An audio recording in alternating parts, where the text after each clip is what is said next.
Fast food ను కాకుండా చేపల వంటకాలను తినడం వల్ల ఆరోగ్యం ఉంటారన్నారు. ఇక పీసీసీ చీఫ్ మహేష్ కుమార్ గౌడ్ మనం ఎంత ఎదిగినా కుల వృత్తులను మరచిపోకూడదని చెప్పారు. హైదరాబాద్ లో జరిగిన తెలంగాణ గంగా తెప్పోత్సవ కార్యక్రమంలో మంత్రి పొన్నం, హర్యానా మాజీ గవర్నర్ దత్తాత్రేయతో కలిసి ఆయన పాల్గొన్నారు.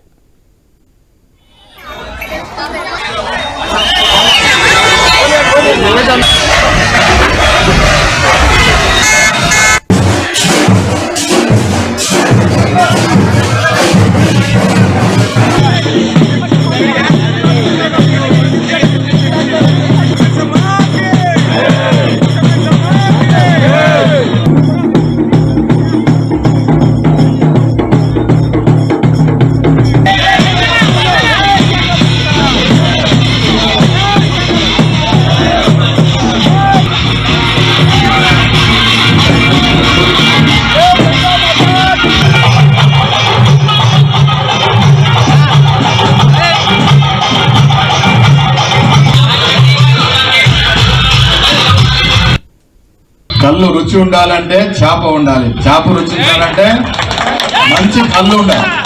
గూళ్ళైనా గౌన్లైనా కురుమైనా యాదవైనా నేత అయినా కాపు అయినా కుల వృత్తులు అనేది శాశ్వతంగా ఉండాలి. ఆఫీసర్ అయినంత మాత్రాన చేపలు పట్టకూడదనేమి లేదు. ఎంత చదువు చదివినా ఎంత పైకెత్తినా కులాన్ని మర్చిపోకూడదు, కుల పిచ్చి ఉండకూడదు, కులాభిమానం ఉండాలి, కుల ప్రేమే ఉండాలి. తెలంగాణ ప్రభుత్వం ఈ వృత్తిని ఆదుకోవాలని సరిపడే బడ్జెట్ ఇచ్చి చేపల్ని పెంచే కార్యక్రమం చేస్తూ ఉంది. తెలంగాణ రాష్ట్రంలో చేపల పెంపకానికి అనువైన వాతావరణం, నీళ్లు, పుష్కలమైన నీళ్లు పరిస్థితులు ఉన్నాయి. పెంచేవారు కావాలి, చేపల్ని పెంచాలి. కళ్ళు రుచి ఉండాలంటే చేప ఉండాలి, చేప. ఇక గ్రామీణ ప్రాంతాల్లో చేపల వృత్తి బతకాలంటే చెరువులు, కుంటల్లో చేప పిల్లల పంపిణీ చేయాలన్నారు మంత్రి పొన్నం ప్రభాకర్.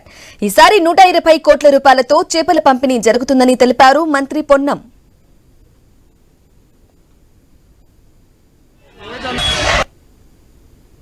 మత్స్య శాఖకు సంబంధించినటువంటి వృత్తి ఈరోజు నేను గీతా కార్మికుల్ని, ఆ వృత్తి బతకాలంటే గ్రామీణ ప్రాంతాల్లో చెట్లు పెట్టి రాబోయే కాలంలో స్వచ్ఛమైన కళ్ళు ఇవ్వాలి.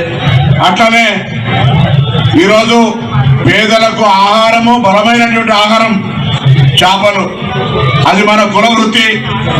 దాన్ని మనకు జీవనాధారం. గ్రామీణ ప్రాంతాల్లో ఆ వృత్తి బతకాలంటే కూడా, ఆ వృత్తి పెరగాలంటే కూడా గ్రామీణ ప్రాంతాల్లో చెరువులు కానీ కుంటలు కానీ చేప పిల్లల పంపిణీ కార్యక్రమంతో పాటుగా వాటికి వాల్యూ అడిషన్ గా అవసరమైన కాడ కోల్డ్ స్టోరేజ్లు సరైన ధర రావడానికి, వాటిని మార్కెటింగ్ చేసుకునే సౌకర్యాలు కలగజేయడానికి, ఆరోగ్యానికి సంబంధించి పేద ప్రజలకు మరి చేపలు తినడం ద్వారా